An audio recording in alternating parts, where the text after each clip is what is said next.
শুকরিয়া আদায় করলে কি লাভ হবে? ব্যবসায় লস হয়, লাভ হয়ে যাবে। আজকের আলোচ্য বিষয়টি হচ্ছে আপনারই জন্য। যদি আপনার ব্যবসায় লস হয়ে থাকে তাহলে আল্লাহ সুবহানাহু ওয়া তাআলা আপনার লাভবান করে দিবেন। আপনার মধ্যে হতাশা থাকবে না, আপনার নেকির অভাব হবে না। আসুন মূল ভিডিওটি ধৈর্য সহকারে দেখি। আসসালামু আলাইকুম ওয়া রাহমাতুল্লাহি ওয়া বারাকাতুহু। নাহমাদুহু ওয়া নুসাল্লি আলা রাসূলিহিল কারীম, আম্মা বা'দ। সম্মানীয় ভিউয়ার্স, যে যেখান থেকে আমার এই ভিডিওটি দেখতেছেন, কাছে কিংবা দূরে, দেশে কিংবা প্রবাসী, আল্লাহ রাব্বুল আলামিন সকলের মনে নেক মাকসাদ হাসানাগুলোকে পূর্ণ করে দিন। সকলে বলে আমিন। আলহামদুলিল্লাহ। আজকের আলোচ্য বিষয়টি হচ্ছে বিশেষ গুরুত্বপূর্ণ বিষয়, শুকরিয়ার ফল কি? শুকরিয়া আদায় করলে কি লাভ হবে? ব্যবসায় লস হয়, লাভ হয়ে যাবে। আজকের আলোচ্য বিষয়টি হচ্ছে আপনারই জন্য। যদি আপনার ব্যবসায় লস হয়ে থাকে তাহলে আল্লাহ সুবহানাহু ওয়া তাআলা আপনার লাভবান করে দিবেন। আপনার মধ্যে হতাশা থাকবে না, আপনার নেকির অভাব হবে না। আসুন মূল ভিডিওটি ধৈর্য সহকারে দেখি। আজকের আলোচ্য বিষয়টি হচ্ছে শুকরিয়া ফলস্বরূপ। আল্লাহ রাব্বুল আলামিন সূরাতুল আরাফ 9 নম্বর আয়াতের মধ্যে ঘোষণা করেন, ওয়ালাকাদ মাক্কান্নাকুম ফিল আরদি ওয়াজআলনা লাকুম ফিহা মাআইশ ক্বালিলাম মা তাশকুরুন। ওয়ালাকাদ, অবশ্যই আমি আল্লাহ সুবহানাহু ওয়া তাআলা, মাক্কান্না, তোমাদেরকে অবস্থান দান করেছি, ফিল আরদ, কোথায়? জমিনের বুকে আমি তোমাদেরকে অবস্থান দান করেছি, ফিল আরদি ওয়াজআলনা লাকুম ফিহা মাআইশ, আমি সেখানে কি রেখেছি? মাআইশ, জীবন উপকরণ রেখেছি। সেই জীবন উপকরণ দ্বারা তুমি কি করবে? তুমি তোমার জীবিকা উপার্জন করবে, সংসার চালাবে। তুমি জমিনের মধ্যে চাষাবাদ করবে, ফলাদি ফলাবে, দোকান করবে, যাবতীয় সকল প্রকার কাজকর্ম তুমি করবে। সেই উপযোগী করে আমি পৃথিবীর বুকটাকে তৈরি করেছি। আমার এত নিয়ামত আমি দিয়েছি, এত কিছু আমি দিয়েছি। আমার সব কিছু ভোগ করলা, সব নিয়ামত তুমি স্মরণ করলা, সব নিয়ামত তুমি অংশীদার হলা, কিন্তু বান্দা কলিলাম মা তাশকুরুন, কলিলা, খুবই সামান্য তুমি লোকিরা তাশকুরুন, আমার শুকরিয়া আদায় করে থাকো। আল্লাহর সকল নিয়ামত ভোগ করেও যদি শুকরিয়া আদায় না করি তাহলে আমাদের মতো মুনাফিক আর দ্বিতীয় কেউ হবে না। দুনিয়ায় যদি আপনার স্বার্থে কেউ আঘাত করে, আমরাই বলে থাকি যে এই লোকটা স্বার্থবাদী লোক। প্রকৃতপক্ষে স্বার্থবাদী তো নিজেরাই হয়ে গেলাম, যে সমস্ত কিছুই ভোগ করছি। ফাবি আইয়ি আলাই রাব্বিকুমা তুকাযিবান, কাল কিয়ামতের দিবসে জিজ্ঞেস করবে আমার কোন কোন নিয়ামত তুই অস্বীকার করবি, কি দেই নাই আমি তোকে নিয়ামত রাজি ধারা ভরপুর করেছিলাম। সুবহানাল্লাহ। আল্লাহ নিয়ামত তো এমনই। আপনার ব্যবসায় লস হচ্ছে, আপনি বেশি বেশি শুকরিয়া আদায় করুন। যাতে লস হয় তাদের জন্য এই আমলটি সবচেয়ে সর্বসেরা আমল হচ্ছে, যদি কেউ আল্লাহকে রাজি খুশি করতে চায়, বেশি বেশি আল্লাহ পাকের শুকরিয়া আদায় করে আলহামদুলিল্লাহ আলহামদুলিল্লাহ। সমস্ত প্রশংসাকার আল্লাহ পাকের। মানুষের প্রশংসা করে যদি মানুষ এত খুশি হয়ে যায়, অথচ আল্লাহ পাকের প্রশংসা করলে আল্লাহ রাব্বুল আলামিন কত খুশি হয়ে যায়। আল্লাহ রাব্বুল আলামিন খুশি হলেই তো বান্দাকে ভরপুর করে দিবেন। কি দিয়ে ভরপুর করে দিবেন? বান্দার যা হাজত আছে, বান্দার যা প্রয়োজন আছে, সমস্ত হাজত, সমস্ত প্রয়োজন পূর্ণ করে দিবেন। শুধু তাই নেই, নেক আমল দিয়ে ভরপুর করে দিবেন। যে নেক আমলের ডেস্টিনেশন হবে আপনার কি? জান্নাত। আপনি এই পড়েও সাকসেসফুল, ওই পড়েও সাকসেসফুল হয়ে যাবেন আপনি, যদি আপনি নিয়ম শৃঙ্খল মোতাবেক আল্লাহকে বেশি বেশি স্মরণ করতে পারেন। কারণ লা ইন শাকারতুম লা আযিদান্নাকুম, বান্দা যদি তুমি আমার নিয়ামতের শুকরিয়া আদায় করো আমি তোমার নিয়ামতকে বৃদ্ধি করে দেব। আর যদি তুমি আমার নিয়ামতের শুকরিয়া আদায় না করো, ওয়ালা ইন কাফারতুম লা আযাবি লাশাদীদ, অচিরে আমার আযাব রয়েছে, যন্ত্রণাদায়ক কঠিন আযাব, যে আযাবে আমি তোমাকে গ্রেফতার করব। ব্যবসায়ীর জন্য এটাই হচ্ছে যে নিয়ামত রাজির শুকরিয়া আদায় করো।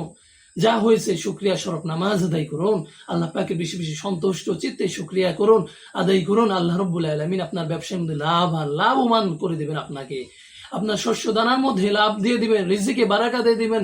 ফলাদি, আপনার শস্য দানা, আপনার গাছে ফল হয়েছে, আপনাকে জিজ্ঞেস করা হলো, হে ভাই গাছে ফলন কেমন হয়েছে? আপনি বললেন, ভাই গত বছরের থেকে এবার কম হয়েছে। এই যে আপনি যে লা শুকরিয়া আদায় করলেন, এই লা শুকরিয়া আদায়ের ফলে আপনাকে আযাব স্বরূপ আপনার ফল দেখলেন সামনে বার আর নেই। আল্লাহ রাব্বুল আলামিন আপনার ফল তুলে নিলেন, আপনার রিজিক কমিয়ে দিলেন। আল্লাহ রাব্বুল আলামিন আপনাকে আযাবে গ্রেফতার করলেন, কিন্তু আপনি যদি শুকরিয়া আদায় করেন আল্লাহ সুবহানাহু ওয়া তাআলা আপনার রিজিকের মধ্যে বারাকা দিয়ে আপনার শুকরিয়া বৃদ্ধি করে দিবে। সুবহানাল্লাহ। অল্প আমলে অধিক নেকির এক মাধ্যম হয়ে দাঁড়াবে। একটা ঘটনা না বললেই নয়, একজনের চাবি হারিয়ে গেছে, এক লকারের বা গুরুত্বপূর্ণ ডকুমেন্ট রাখছে, সেই ডকুমেন্ট গুলো কালেক্ট করবে, কিন্তু তার চাবি হারিয়ে গেছে। চাবি কোথায় রাখছে তার মনে নাই। সে হতাশাবদ্ধ হয়ে গেছেন, হতাশায় এদিকে যাচ্ছে ওদিকে যাচ্ছে, কোথায় রয়েছে, হায় হায় আমার আফসোস, আমার এই জিনিসগুলো খুবই আর্জেন্ট প্রয়োজন। তখন তিনি একজনের কাছে গেলেন, তখন সেই নেককার বন্ধু, নেককার ভাইটি বললেন, আপনি এক কাজ করুন, আপনি নামাজের মুসল্লায় দাঁড়ায় যান, নামাজের মুসল্লায় এই নিয়ত করে দাঁড়ায় যান যে না আপনি এত রাকাত নামাজ আদায় করুন। আপনি চাবি যতক্ষণ না আপনার মনে পড়ছে ততক্ষণ আপনি নামাজ ইবাদতে কাটিয়ে দিবেন, সেই প্রত্যাশা নিয়ে আপনি দাঁড়িয়ে যান, মুসল্লা আল্লাহু আকবার বলে আপনি দাঁড়িয়ে যান। তখন যে দাঁড়িয়ে গেল তা দেখে ইবলিস শয়তান সেই প্রান্ত, সেই আদ্য থেকে প্রান্ত অব্দি সেই ইবলিস শয়তান আমাদের পিছে সেই দুশ্মনের মতন রয়েছে, আমাদের কিভাবে ধোঁকা দেওয়া যায়। কারণ আল্লাহ রাব্বুল আলামিন কুরআনুল কারীমের মধ্যে বলেন, ফাবিমা আগওয়াইতানি লাকুউদান্না লাহুম সিরাতাকাল মুস্তাকিম। সূরা আরাফের মধ্যে ঘোষণা করেন 15 নম্বর আয়াত।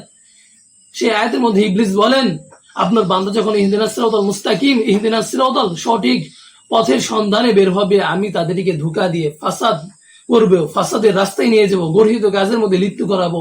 যখন সে ভালো কাজে বের হবে তখন আমি তাদেরকে খারাপ কাজে নিয়ে যাব। সেই প্রত্যাশা, সেই ওয়াদা বন্ধ হয়েছে। সেই ইবলিস সেই থেকে আপনার আমার পিছনে কি লেলিহান ভাবে ছুটে রয়েছে, লেলিহান ভাবে আমাদেরকে ধোঁকা দেওয়ার জন্য চেষ্টা করছে। সেই ইবলিস তো দেখলো যে বান্দাটা নাকি আমলের জন্য দাঁড়িয়েছে, ইবাদতের জন্য দাঁড়িয়েছে, ও যদি ইবাদত করে, না না আমি এটা সহ্য করতে পারবো না, আমি ওর চাবি কোথায় রাখছি আমি ওকে মনে করিয়ে দেই। দেখছেন কিভাবে ইবলিস শয়তান আপনাকে মনে করিয়ে দিচ্ছে। এই মনে করানোটা কি ভালো না খারাপের মধ্যে পড়ে? এটা একটা চালাকির একটা বুদ্ধি শিখানো হয়েছিল তাকে।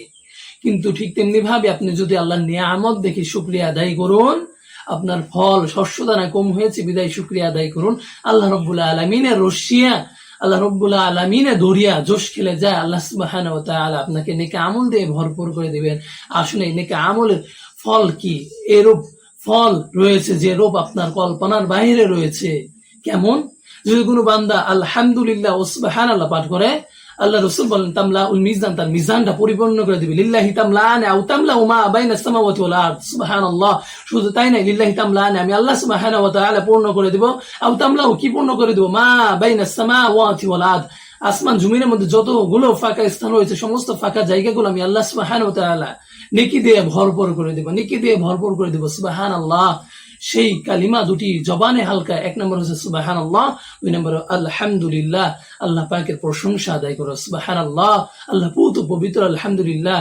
আল্লাহ সমস্ত প্রশংসা কার? বিশ্ব জগতের প্রতিপালক মহান আল্লাহ। দুনিয়াবী মানুষকে যদি প্রশংসা করে এত কিছু করানো যায়, কিন্তু আল্লাহ পাককে যদি আপনি প্রশংসা করুন, হ্যাঁ নেকির উদ্দেশ্যেই করুন, আল্লাহ রাব্বুল আলামিন খুশি হয়ে আপনাকে নেকি দ্বারা ভরপুর করে দিবেন। সুবহানাল্লাহ।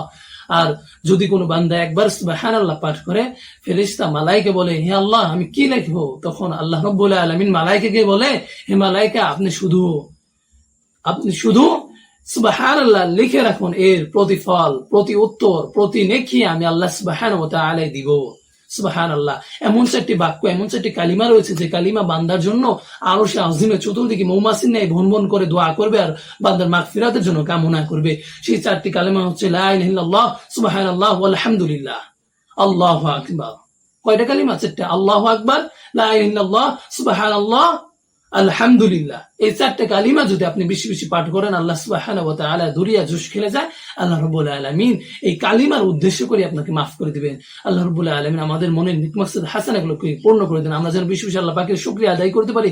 আমাদের সকল অভাব অনটনকে আল্লাহ রাব্বুল আলামিন দূর করে দেন। ওয়া মা তাওফিক ইল্লা বিল্লাহ ওয়া আখির দাওয়ানা আনিল হামদুলিল্লাহি রাব্বিল আলামিন।